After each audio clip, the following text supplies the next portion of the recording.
together. So joining us today is Jody Lawrence from Tourism Bowen Island Association.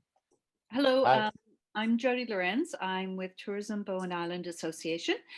We are on the traditional, ancestral, and unceded territories of the Squamish Nation, and very happy to be able to live, work, and play here. So grateful for that. And there's Kai. Hi, Kai. Kai Harvey from Cortez Kayak. Hi, my name is Kai, and I live on the unceded territory of the Klahoose, Hamalko, and Tla'amin people on Cortez Island, and I feel also similarly very grateful to live, work, and play here. How about you, Randy? Hi, Randy. Welcome to the Connection Cafe. You want to just say hello and introduce yourself? I'm in the Southern Gulf Islands region, sitting on Salt Spring Island in heavy sunshine. So I apologize. I'm trying to avoid the sun in my window. Okay, thanks, Randy. And finally, Hannah Grant. Hi, Hannah. Randy, you stole all our sunshine. We had so much earlier.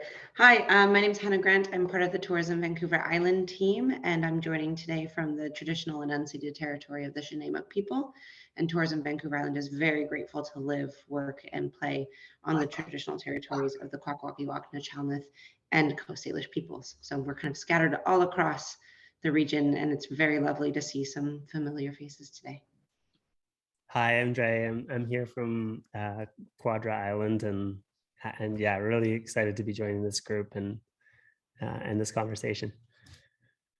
I think I'd like to start just by going around once more to all five of you and hearing a little bit more about what you are doing within your community and with the organization that you're here representing. What's going on for you around sustainable travel, sustainable tourism? What are your initiatives? What kinds of things are you thinking about, dreaming about in the future? Where are things going with your organization, and sort of what brought you here? Why are you part of this panel? So does anybody want to jump in and start? We'll just take a couple of minutes each for each of you to say a few things off the top, and then we'll take the conversation from there. And I'll go ahead. Randy Cunningham, Okay. Southern Gulf Islands Tourism Partnership. And when Francine sent me this lovely list of ideas that we might touch upon, I found I was quite conflicted because we have a major challenge right now, and that our foundations of our tourism industry are quite shaky because we don't have staffing. We don't have housing for staffing. And we are on every one of our islands in the Southern Gulf Islands, there are challenges that we are having a very difficult time overcoming.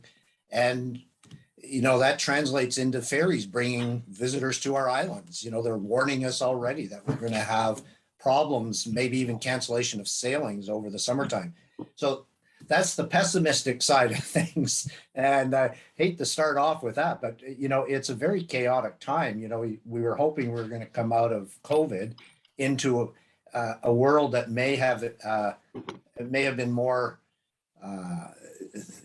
friendly to sustainable travel and all these other brilliant high-level strategies that we'd like to employ. But boy, oh boy, it's every time I talk to one of our stakeholders, it's not doom and gloom, but the challenges are clearly there, whether they're small mom and pops or a little bit larger organization. So I better stop there because I'll have everybody crying. Maybe I'll pick up on that, Randy, if that's okay.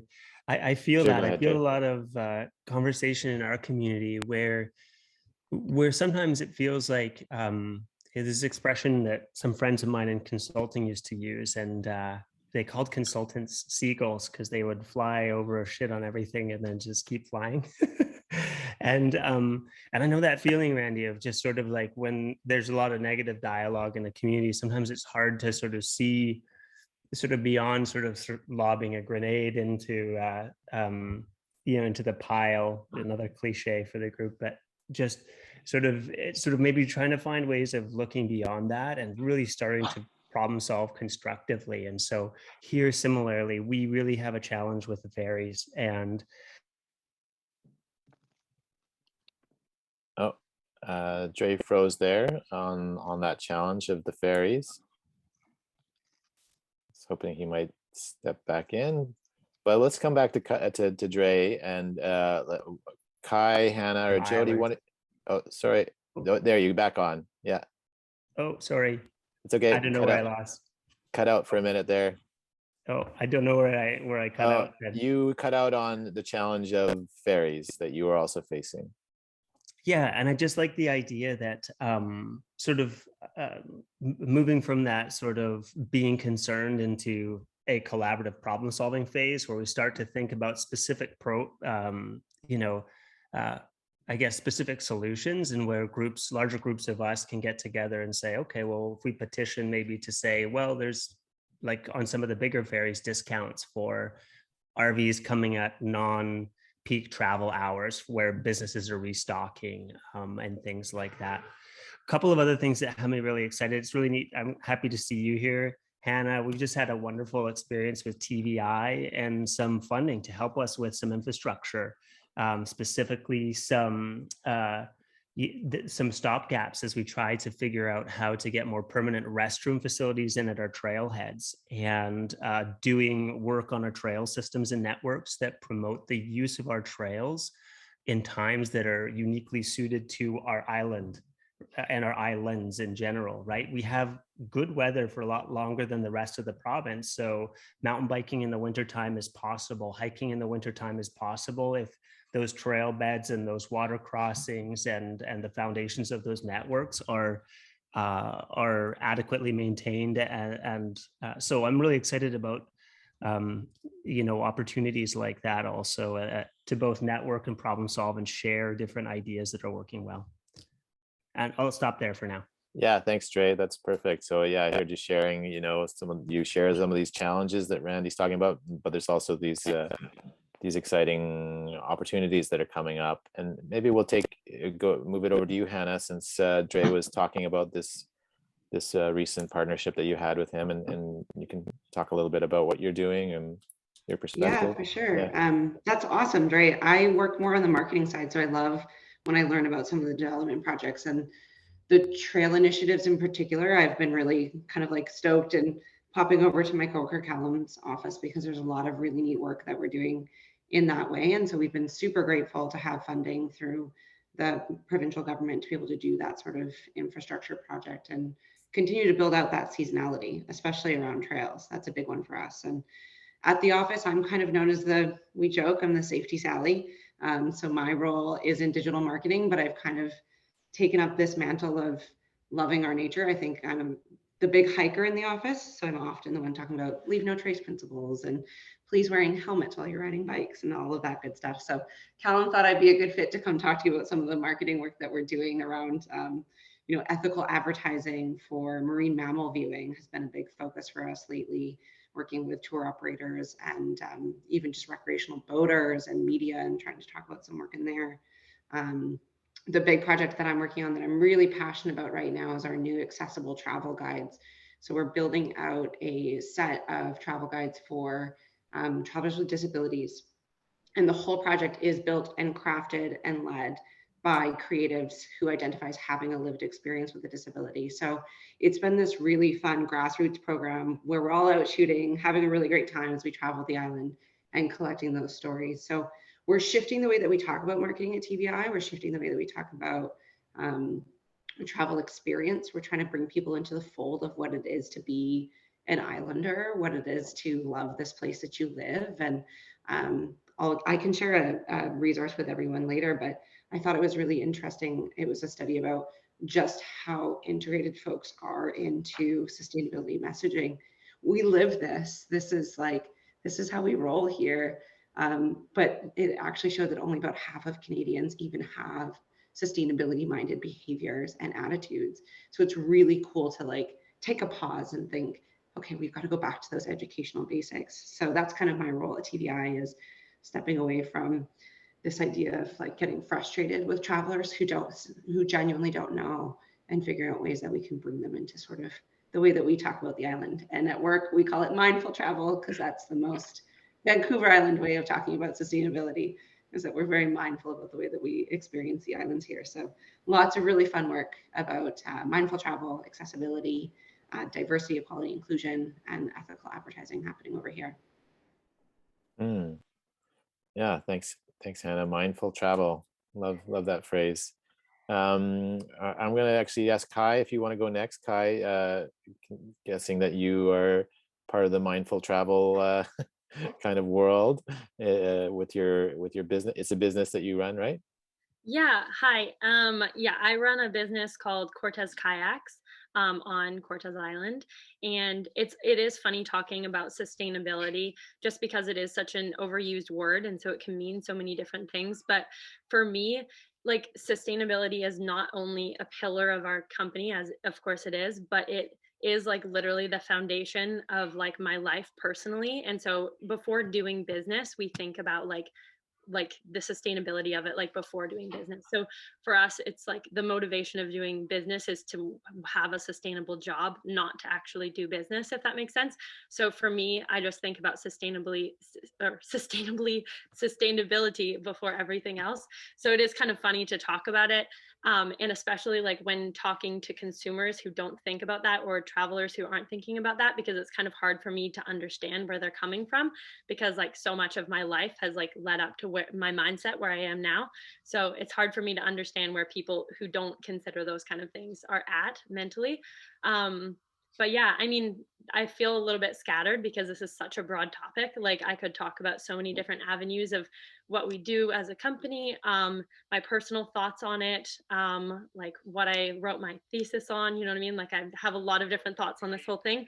But one comment that I had, which I feel just relates to what Hannah just said, about ethical advertising, in terms of like big fauna creatures, is like something that really gets to me as a tourism provider, because I feel like so many tourism providers go out there and are kind of exploiting the big fauna and animals that are out there in order to like gain profit from that, and it just doesn't sit right with me at all. And so that's something I'm always trying to like draw awareness to, with my clients, and then also with other tourism providers. But yeah, one sec. I'll come back. Yeah, no problem, Kai. Yeah, hi. Let's talk to Jody for a little bit here too. Or actually, Kai, do they want to say hi? Yeah, sure. This is my god sister, Zyla. Hi, Zyla. Hi. She comes for sleepovers every Tuesday night. Sweet. Okay, how about you, Jody? Hi, Kai, thanks for, I just want to touch on that point that you brought about big fauna and animals and the tourism. That's been kind of one of my concerns about Destination BC. There's been, you know, I think it sets up the expectation that somebody from afar is going to come and they're going to see a whale, and it puts pressure on the whale tour companies to fulfill that expectation, and it becomes a vicious circle, and it's not necessarily sustainable, feasible. So I have really conflicted feelings about that, and I would love to see a shift more to the mind, getting away from that market. I think we should get away from that marketing. I hope Destination BC will, to lower the expectations and to focus more on what we can offer, and that's the nature experience. And I'm going to use that point as a bit of a segue. I don't know if anybody attended the Visitor Services, Destination BC Visitor Services Conference today. I manage the visitor services here on Bowen Island, so I attended. I was pleasantly surprised, and I'm very good to hear that Destination BC, though they recognize destination stewardship in the past as a fundamental component of what they do, they are now doing that as the foundation for everything that they want to do. So I'm optimistic, and I think that's a great way to move forward. And I'm hoping that will trickle down to the marketing and everything like that. Did you want to say something, Hannah? Yeah, why don't we, Hannah, you had your Yeah, hand up, sure. so sure. I think we all feel that way, and that's what one of the biggest things that we worked on last year was a partnership with MERS and NIMSA around that topic. And so we delivered that webinar on ethical marine mammal advertising. I thought it was going to be a really small sort of group of folks from the island. We had folks from Portugal, Hawaii, the United States. I had to up our Zoom license for this webinar. It got really overwhelming because a lot of locals are feeling this way. And it was really well received by Destination BC. And so actually all of their staff, I make watch it all the time. And we've set up a 2-factor system here at TVI. Any wildlife content goes through 2 people to make sure that we're setting those guest expectations properly. And I just wanted to let you know that I'm just about to go through a whole visual asset review with the NIMSA and MERS team of the images that are in the DBC data bank, so that content that's going out, we're all really comfortable with. So it's been a really big moment for us, admittedly out of errors that we made on the TVI account around sharing whale surprises. And so we were called out for it. It is great content. It performs well on social, but it is a huge error, and we learned the hard way from it. And so that's how we've kind of tried to remedy it. And DBC's been really good about coming into the fold and making those adjustments. And I think it kind of speaks to that educational piece. They simply didn't know. And as soon as they kind of thought about it in the way that we do as locals, and the ones that really love to see these big animals, they were like, oh, of course. So it was an easy sell. Great, thanks. Yeah. Oh, go ahead, Jody. Yeah, you want to say something else? And that's great to hear, Hannah. And I would love to actually, in response to you were talking about accessible travel, I'd love to connect with you later to learn a little bit more about everything that you're doing, because that's great.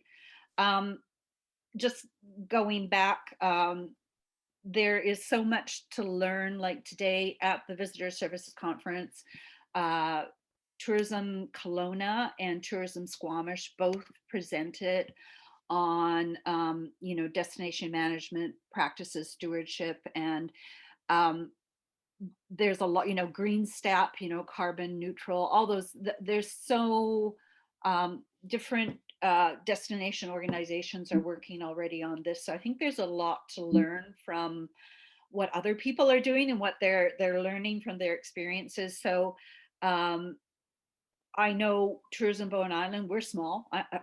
I'm one staff member, I get students and stuff like that. So our impact and what we can manage and do is pretty small.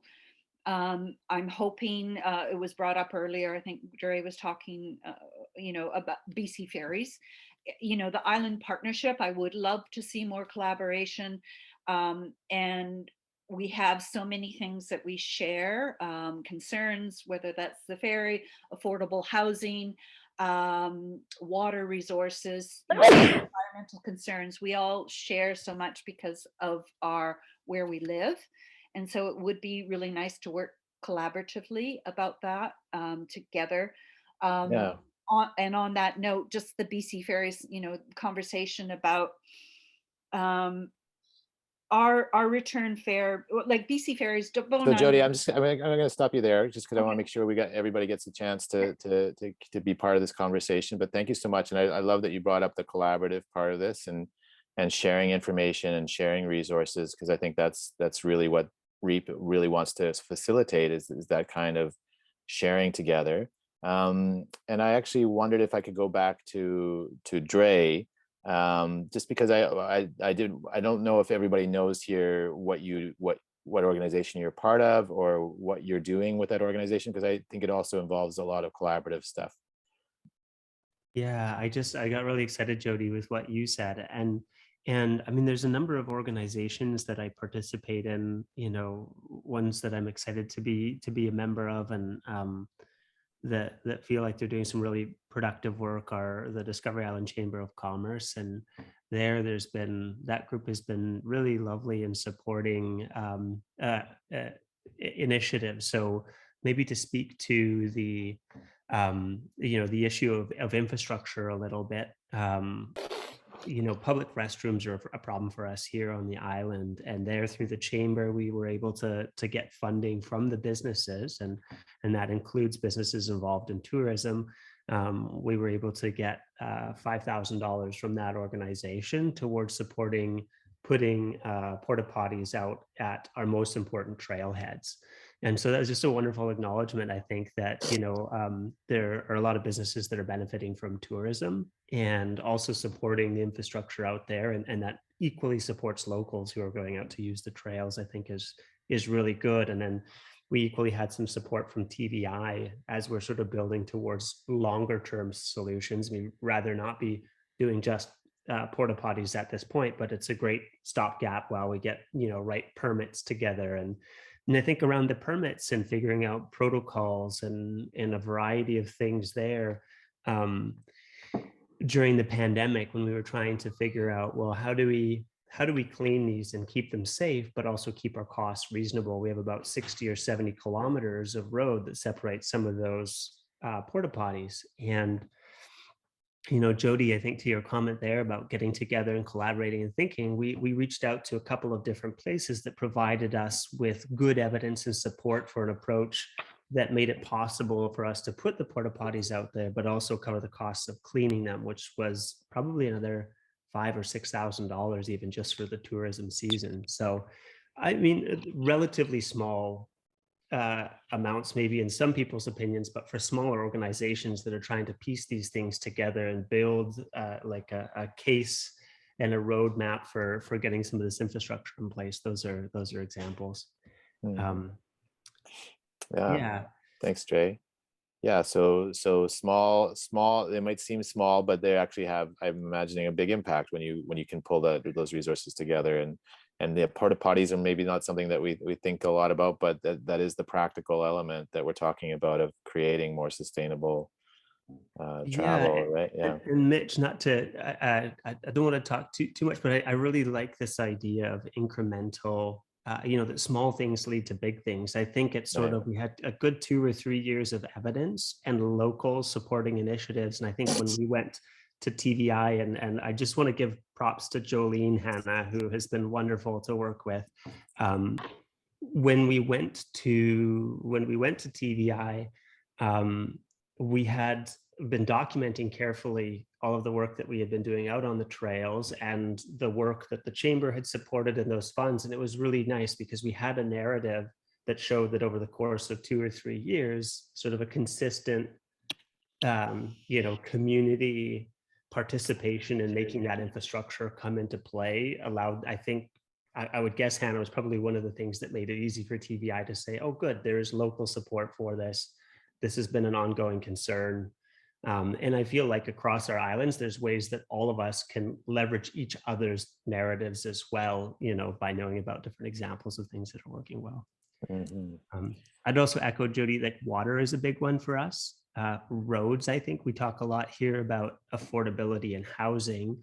Randy, I think your points were just excellent in that vein as well. And for us, I think the things that would be interesting to get some community conversations around are how do we make the process of getting water systems approved that are on wells so that water becomes more affordable.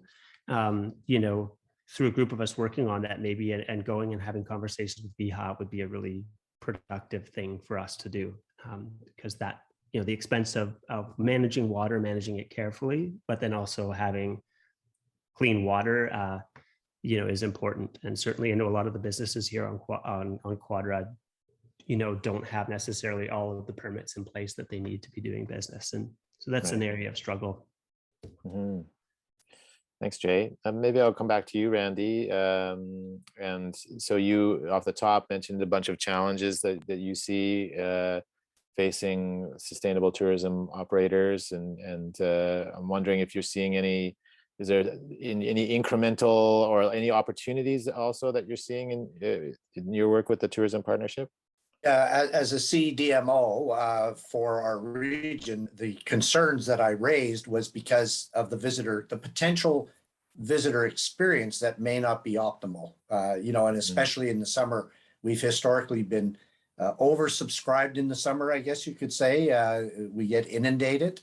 And so the opportunity is that we can promote. It's been our strategy since the formation of this organization that we want to create more interest to visit our area in the off season.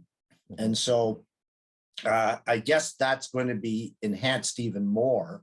And that's where it becomes more sustainable, because our businesses need more than 3 or 4 months of turnover to keep them healthy throughout the year. So that's a sustainability issue. So, you know, it's this conundrum. We have a lot of negatives going on, but will it help us push business to the shoulder seasons? I think it will, because we can promote a more sustainable, as the term you use, mindful, people coming in the off season can enjoy the area far more. And I think a lot of people are indifferent. Yeah, it's nice to be here in the summertime, but there's a lot of things to do in the spring and the fall as well. So, and even in the wintertime, I live here year round and I love it. So, you know, I think that's where the opportunities are, is to get people into those shoulder seasons. It'll make our stakeholders in our organization a healthier businesses, because they'll do business 9 or 10 months of the year instead of 4 or 5. And that's got to be a positive outcome. Yeah, and I'm guessing too, not just for the businesses themselves, but even for the community and the land, it's helpful to have things stretched over time rather than all in one giant wave of people coming in the summers. Because many of our initiatives, Mitch, are you know, basically, yes, we're trying to help visitors, but they are beneficial to the communities as a whole as well. So it's hopefully the community sees it that way. That's a critical element to all of this. Yeah, so that was one of our sort of topic areas, was around regenerative tourism and, you know, creating a positive impact on destinations. And I'm curious, actually, Kai, if you have some thoughts about that. It sounds like you've thought a lot about this topic and wrote a thesis about it even. So I wonder if you wanted to speak to how businesses can have positive impact. Tourism can have positive impact. Yeah, I've thought about this a lot. Thank you for calling on me. Yeah, I was just thinking about everything else that we were discussing. So yeah, regenerative tourism is such a valuable concept. And I think that it should be the definition of sustainability, realistically, given all the other cumulative impacts of land use, climate change, and everything. And often we're not really accounting for the cumulative impacts that we have on ecosystems. And so I think we need to be taking a regenerative approach in everything, and that includes tourism. And so I feel like other people who are on this panel today are speaking from more of a broad perspective of tourism. And that's certainly something that I think about, but my experience is specifically with like water sports specifically, and yeah, and just doing our tours. And so I think that the ways that I practice regenerative tourism might be kind of too specific to like bring to a broader scale, you Well, know? I'd love to hear some specifics too. I think it's really helpful to have you here as you know, on the ground and actually a tour operator doing these things. So I'd love to hear the Yeah. kinds of practices you have. Yeah. Yeah, sure. So, like on some of our tours, for example, there are areas that people would really want to go to, and we know that, and we won't take them there because we know that the impact isn't worth it. And we know that we would maybe get better tips, we would make more money if we brought people there, but those places aren't worth sacrificing, in my mind. And like, I don't know, there's just so many ways that we kind of practice that in terms of just having a light impact. So, whenever we're stopping in an area, we're being very cognizant of what kind of intertidal ecosystem there is, and it's okay if it's okay for us to like walk on. But as far as tourism goes, I really like kayaking as a mode of moving along the shore, because it really is inherently low impact. You can kind of float above these ecosystems and observe and learn. And so the way that I think about our company embodying regenerative tourism is kind of in the mindset that people take away from our tours. And so I heard this term in one of the notes that was sent out before this meeting, which was edu-tourism, which is like educational tourism, I guess. I'd never heard it like shortened like that, but nice job. It's very fancy.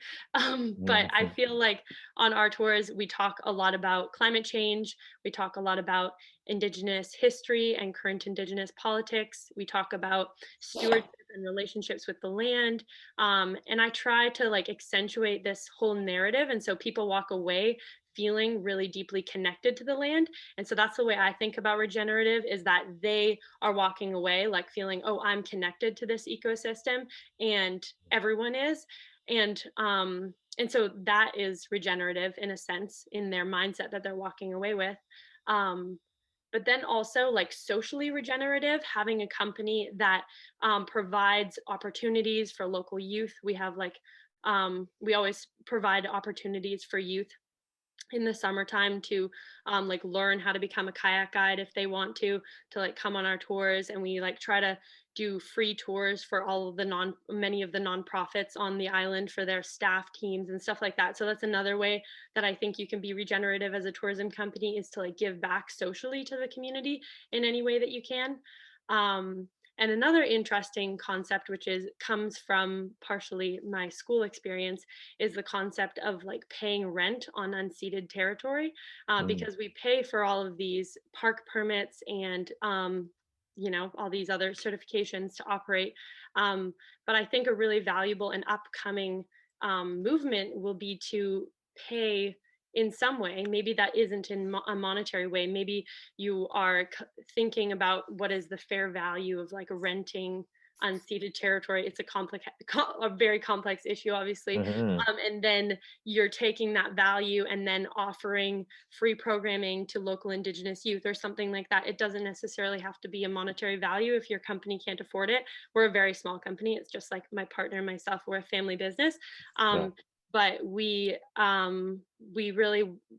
trying to like do our best in being socially regenerative as well as ecologically regenerative. And I think that, I just always think about this sustainability, because you can be sustainable in so many different ways. And so really analyzing all the different avenues that your business has an impact, and you as an individual, even occupying this land, has an impact, and the ways that you can do your best in that is a really good starting place. Great. Yeah. Thanks, Kai. Thanks for some inspirational ideas there about how to be socially regenerative as well. Yeah. I love it. Jody, let's go back to you. And actually, before we open up to Jody again, want to welcome any questions that from the audience here. If you wanted to put them into the chat, I can bring them up after we talk a little bit more here. I'm just actually checking the chat, see if we have any questions here yet. But yeah, please feel free to, this is great seeing all the chat going on already. But please feel free to ask some questions. And in about 3 or 4 minutes, I'll open it up to the rest of the group for questions and comments. But Jody, just to come back to you one more time, I'm curious about what's the ecosystem like on Bowen in terms of edutourism or regenerative tourism, whatever we want to call it. Is there many people doing it there, or is there a kind of sensibility on Bowen? I would definitely say there's certainly the sensibility on Bowen.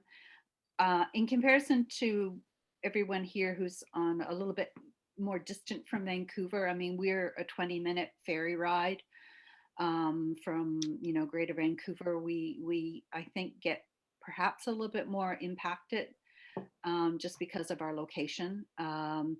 And people do come from Metro Vancouver. They come from Whistler. They come usually to Bowen, being recognized as a place where you don't have to go too far. It's not too expensive, but you can sort of chill out, deconnect from urban life and stuff. So that's definitely the businesses that are here and why residents live here.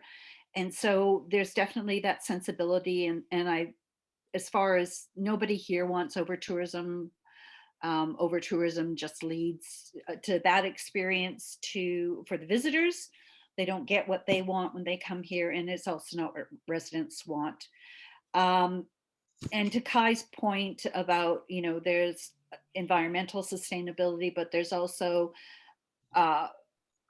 cultural sustainability. There's also people that live here.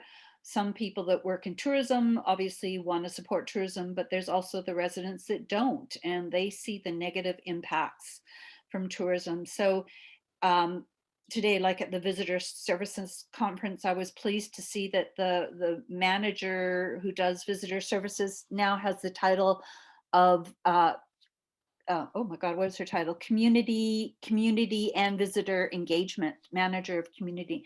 And it's so, I think on Bowen Island, for us to create a sustainable tourism industry, not only is it shoulder season, not only is it being, wanting to look at the environmental impacts and reducing that, but it's also the cultural and our social sustainability.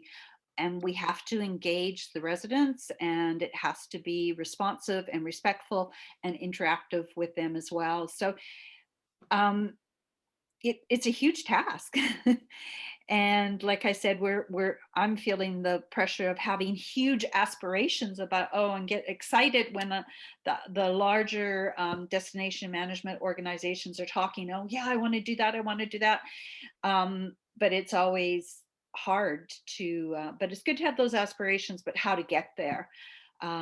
So that's where I was saying collaboratively about things that, as our islands, the things that we share, maybe we can work collaboratively so that we're not each island carrying the same burden, that maybe there's things that we can share, and it's not such a huge burden if the workload is shared, obviously. Okay, yeah. Thank you, Jody. Thanks for your perspective from Bowen. I guess one last call here. Anybody have any last words before we open it up to some questions? I had one small thing that I've been thinking about, and I don't know that I have any clarity around it really, but sort of thinking about the type of visitation that happens. One of the things that I find myself getting excited about is, our winters are quite slow, and there are a number of our groups of friends who are now coming regularly every summer. And when they come, it feels far less like they're visitors, and that they're sort of members of the community who are here for the summer or parts of the summer almost.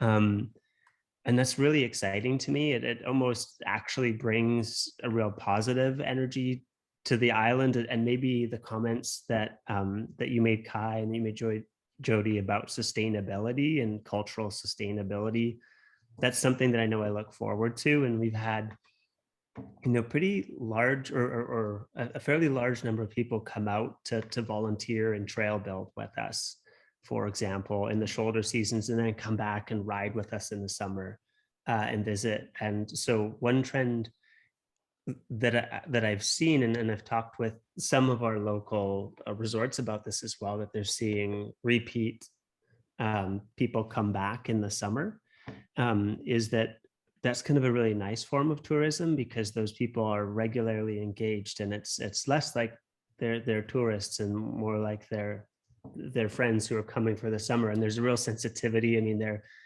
people who are then, going out regularly to regular establishments and interacting regularly. So one thing that I would love to problem solve with people is just, to hear more stories about things that engender maybe, different forms of tourism, and not that that's just the only one, that's the only example that really came to mind. But I do really like to think about, what feels like a positive form of tourism, and what are the kinds of things that people have seen are happening that encourage forms of tourism that they enjoy culturally. So I think some specific examples would be really exciting to share, if people can think of any.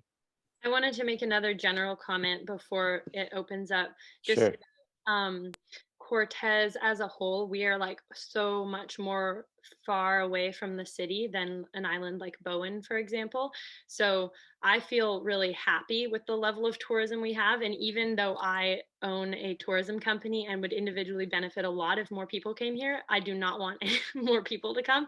I feel like we're at the perfect balance of a lot of people coming, and it would be nice if there were more shoulder seasons for people who have Airbnbs on their property, for example. Well, Airbnb is a whole problem in and of itself, but anyways, who have rentals on their property, who are year-round residents, and that's their form of income. So if they came during the shoulder seasons, that would be beneficial, obviously.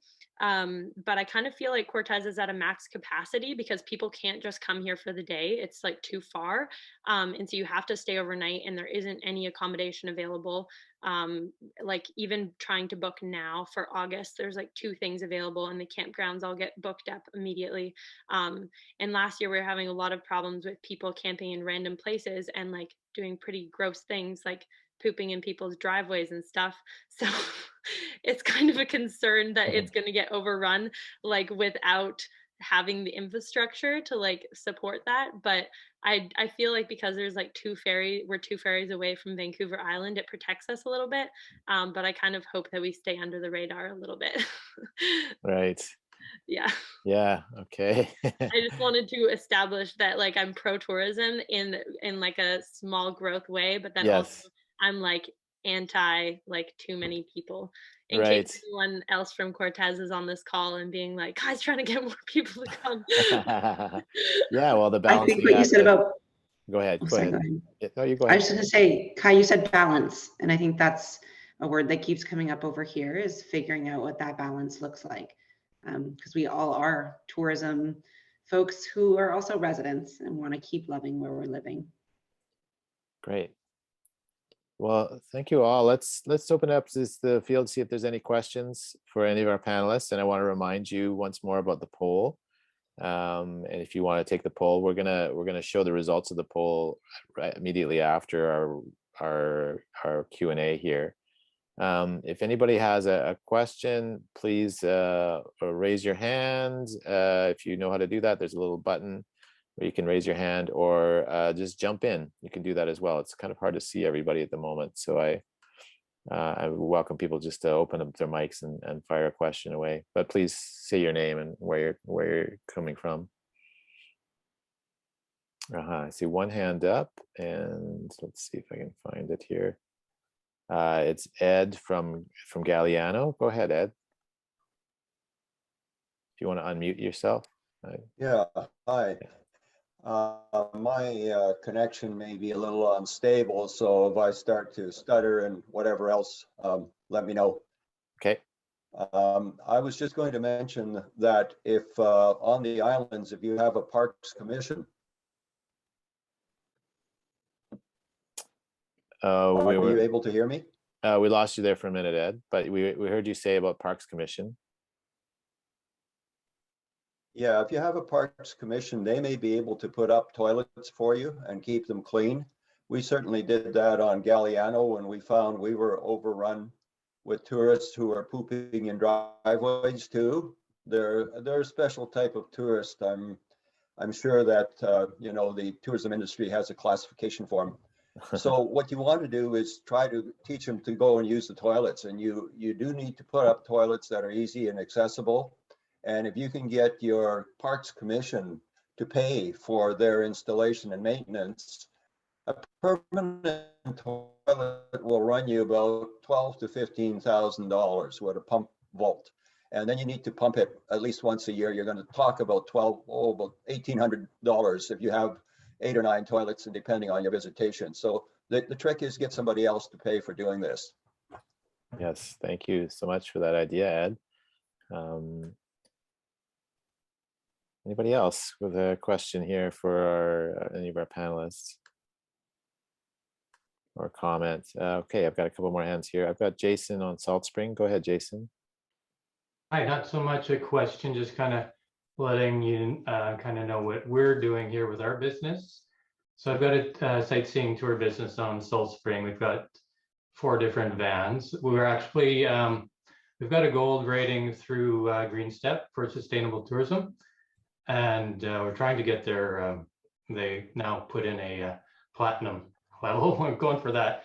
But one of the projects I'm working on and I'm really excited about is, so there's so many interesting people and so much expertise in a place like this. And I think a lot of the islands have that similar profile. So we're putting together a roster of these experts and then going to design educational experiences that we would market to post-secondary institutes, as well as to special interest groups, whether it's clubs or community groups and that sort of thing. And also marketing locally. We've had some success where like the tourists can already be here. Right. So we've got access to people who are really, really interesting, amazing people. They're not open to the public, but if I get a bunch of people together, I can pay these folks a fee. So we pay for their time, and that as well as marketing to groups and educational institutions off island is more about getting people here longer, getting them to really know the place and be part of it. And also it's more off-season opportunity there. I've got one of the things I do is shuttle for weddings, taking people home after the reception for the most part. We've got over 20 weddings booked already this summer. And it's all Saturdays, it's all the summer. It's not when we need to bring people here, we're just oversubscribed. So it's great financially, I guess, but that's not why I live on this island. I'm here because of what it's, you know, what the island is like, both the community and the environment, and definitely echo the what's been said before about live here first. It's our home, and if we can make a living in tourism, that's fine. But I think where we are in Salt Spring, I think if we can't make a decent living at the levels we already have, then we're probably not, we don't have a good business model somewhere. Thanks, Jason. Actually, there was a question also from Francine from RIEP, just for Randy, but just wondering, Randy, if you could speak really briefly to the initiatives that the SGI Tourism Partnership is engaged in right now around this.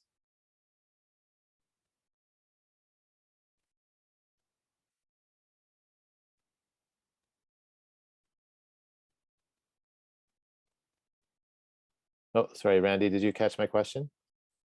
Maybe he's not hearing me. No, I got it. Oh, okay, I got you. Sorry. Okay. I had gone to a small, it had reduced to a small screen for some reason. I couldn't get the big screen back. Yeah, no problem. Anyway, too much fooling around with the chat room, I guess. No problem. So yeah, I just wondering if you could speak briefly. Yeah, go ahead. So no, you could just repeat it now. Just wondering if you could speak briefly to the initiatives that the SGI Tourism Partnership is engaged in right now around sustainable tourism.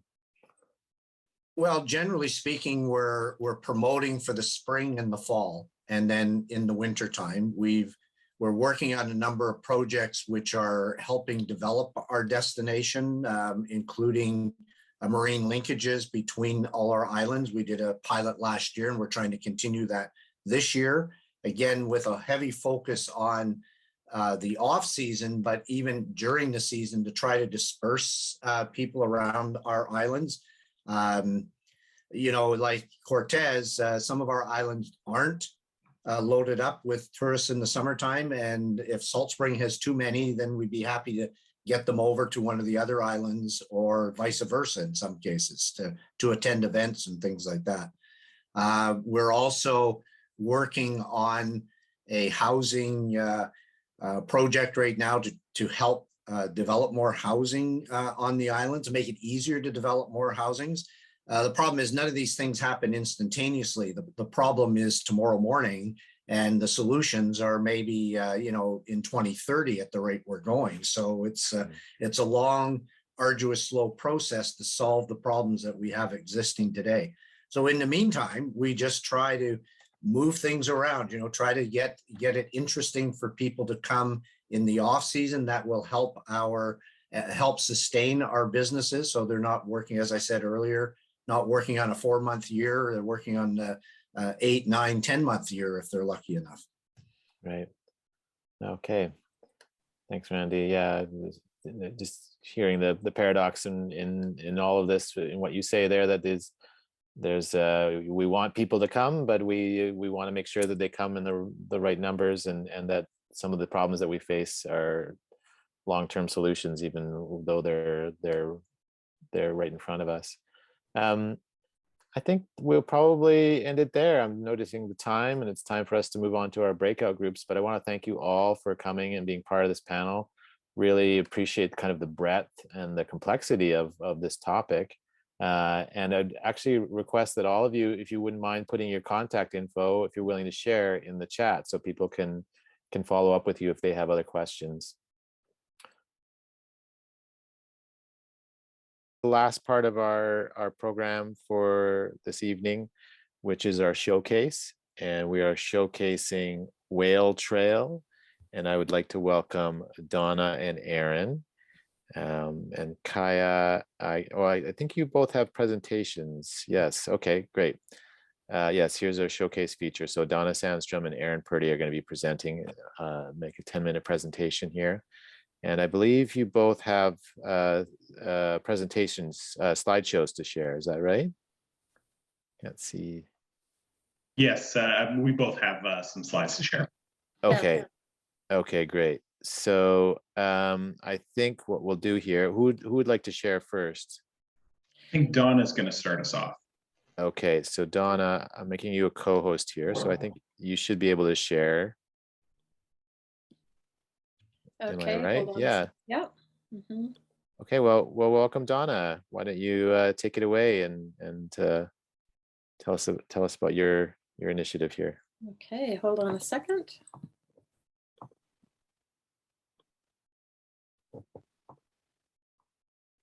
Okay, I want to say, first of all, thank you so much for having us.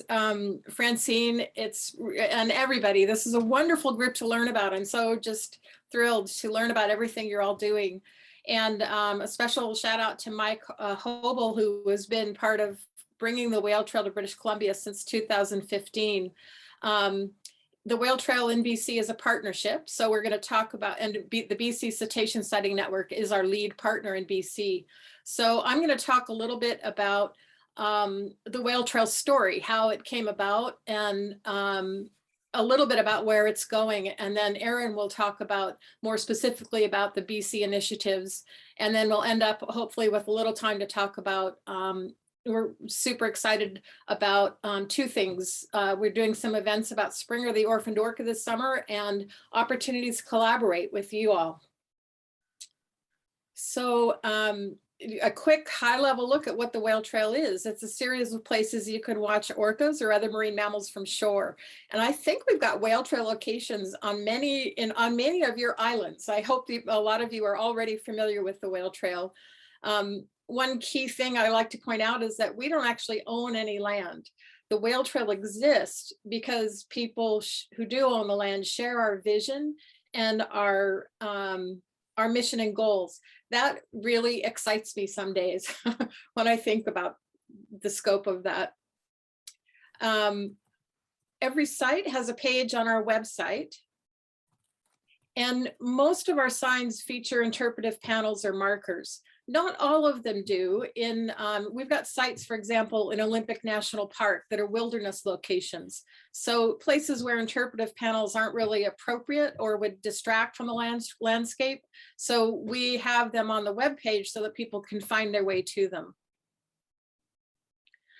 The Whale Trail started with 16 sites in Washington State, and now there's more than 130 along the West Coast, from Dana Point in California up to Prince Rupert in BC.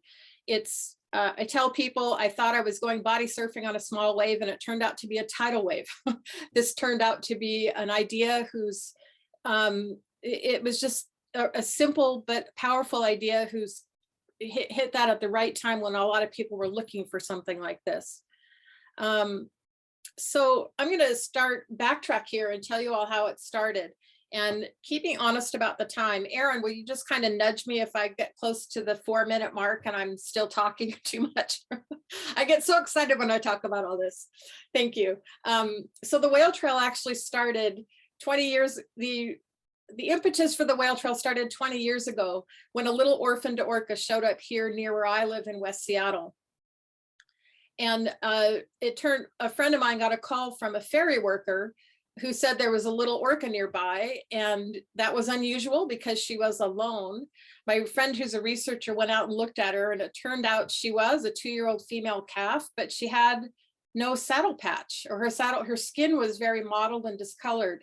So that was there were many odd things about this whale. First of all, where was her family and where was her saddle patch? It turned out through her calls, she was identified as a northern resident orca. And she was in fact A73, member of the A4 pod. And she had somehow survived the loss of her mother. Her grandmother and aunts were still alive, but she had found her way to Seattle. A story only she will ever be able to tell. But so she was identified as A73 Springer. And then there was a new dilemma. Once we knew who she was, well, now what should happen? She was 300 miles away from home, and there was virtually no way she would find her family on her own, or they would find her. And her health was a bit uncertain too. So we persuaded NOAA Fisheries that if she was healthy enough, she should have a chance to go home instead of being sent to an aquarium. 3 aquariums were quite eager to help. And we happily, everyone believed that this had a chance of succeeding, a good enough chance that NOAA, the Department of Fisheries and Oceans, and the Vancouver Aquarium committed to the first ever in situ rehabilitation of an orca. And the goal was to return her to her pod on the north end of Vancouver Island. We formed a group of nonprofits to fundraise for the effort. She was rescued, rehabilitated in a nearby pen at Manchester, Washington. And she got deworming medicine. She put on a lot of weight, and she was ready to go home by midsummer. She was carried home on a donated catamaran up to Dongchang Bay on Hansen Island, and where she was welcomed by Kwakwaka'wakw people, and including Chief Bill Cranmer, and then the rest would be up to the whales. We didn't have to wait very long. Then the very next day, her grandmother, her aunts, and her cousins showed up to get her. So there was no guarantee they would even be in the area that time of year, but it was, how quickly it happened was a bit of a miracle. And she came back a year after that, and every year since then. So it changed the lives of most of us who were part of it. We learned a few things. Orcas can go home again. We had learned how to work together and to put the whales first. Her legacy is that she transformed relationships across countries, cultures, agencies, and organizations. And her ultimate legacy is hope. This is a picture of Springer with her 2 calves, Spirit and Storm. It's the only successful orca reunion in history. And it happened here and not that long ago. So this year we're celebrating the 20th anniversary of her rescue. Well, the story was good for Springer. In 2005 and in 2004 in Canada, the southern resident orcas were declining, and the issues they were experiencing, lack of prey, toxin accumulations, and noise and disturbance from boats. These 3 things work together to make it hard for the orcas to survive, especially in the Salish Sea. So we started the Whale Trail with a simple idea of just building awareness about the whales, where the whales lived throughout their range. We added our first signs along the Strait of Juan de Fuca. We were welcomed by the Lower Elwha Clallam tribe, where we learned that that site was significant to them, which we didn't know when we picked it. In 2011, we added 2 signs on every Washington State ferry, and awareness of the project went way up. I know what you're thinking, that's not a land-based, that's not on land, but it's a tremendous outreach platform. And they're really happy because they can people actually do use the posters to identify what they're seeing. In 2014, we had our first signs in California through an orca tour with Eric Hoyt, who wrote Orca the Whale-Called Killer. And we achieved our goal of reaching the southern end of the southern resident orca range. And then in 2015, we started working with BC Cetacean Sighting Network to bring the whale trail to BC. And you'll see the interpretive panels changed. There's a different template for each region. We're deeply collaborative in that the locals, the regional, the locals who are the authorities of how they want these signs to look.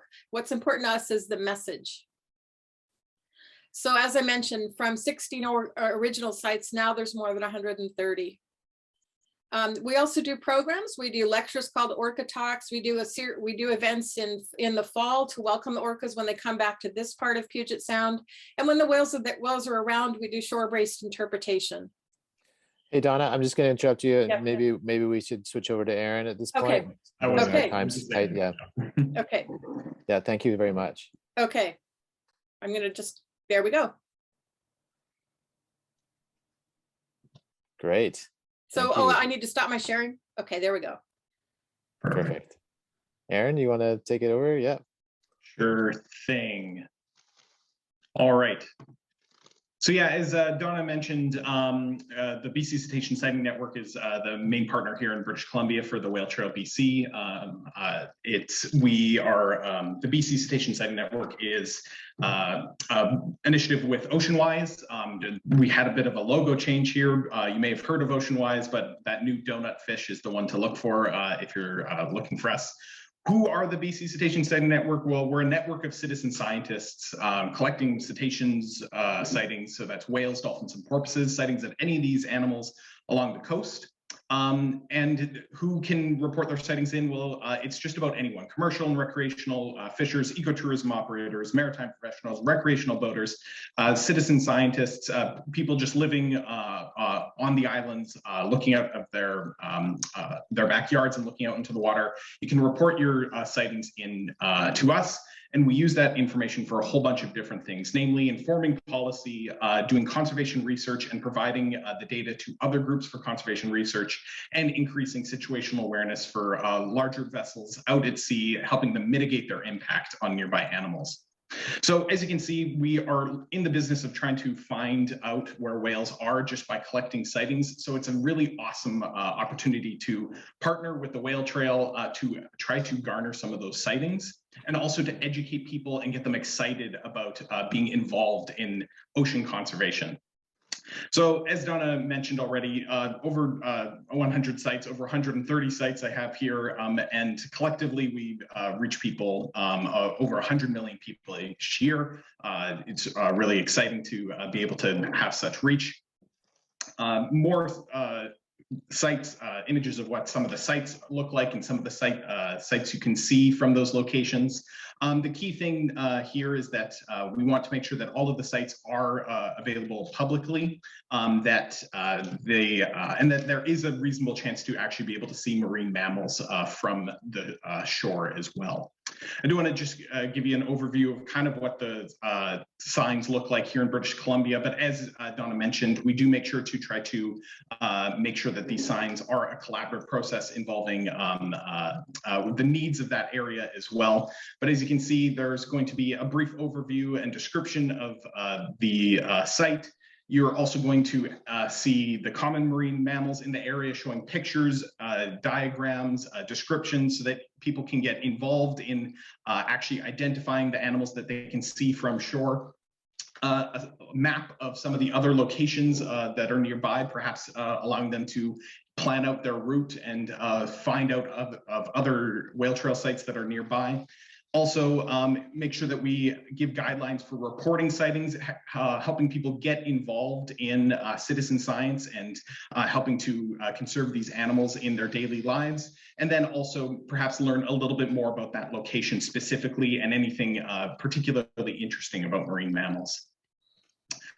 I'll throw it back over to Donna here, maybe to chat a little bit about the road ahead. But the main takeaways that we do want to do as we continue to grow the whale trail is add more sites, but also strengthen our relationships and partners across the coast, expand that up into Alaska, down all the way to Baja California, and continue to educate and engage with people in as many different and interesting ways as possible.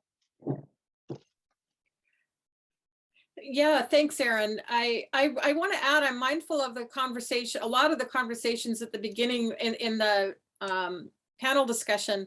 I found it so fascinating. I wanted to say a few things, that the Whale Trail is a platform for stewardship too. You know, from you could have engaged people to have participate in photo contests around the Whale Trail. You could also, we could have stewardship days around the Whale Trail, or wildlife counting days. I mean, there's a lot of things we can do. It's a platform for ecotourism and for stewardship. And one other thing, orcas are our signature animal, but we called it the Whale Trail. We want people to be excited about all the marine mammals they see, and all of our signs include harbor seals, because again, that's going to be the most common animal that people will see, and we want them to have that exciting experience of seeing something and using the sign to identify it. Wow, wonderful. Thank you so much, Donna and Aaron, for sharing your work and sharing about the Whale Trail. I saw that you were inspired lots of people on the chat here at the Connection Cafe. So I'm sure you'll be hearing from some of them around making some new connections. Yeah, if I can just say one more thing. Sure. I did write a book about Springer called Orca Rescue. If you want to learn more about that story, I'm happy to say that now there's a book about it, a middle grade nonfiction book. And this summer we are hosting events to celebrate the 20th anniversary of Springer's rescue, including events up in Telegraph Cove in July. So stay tuned about that. We'd love to engage you all in celebrating this conservation success. Thank you, Donna. Yeah, thank you so much. How about a round of applause? I didn't give that to our panelists, but let's applaud our panelists too for such a wonderful panel. Well, that's that we're at the end of our time again together. The hour and a half goes quickly.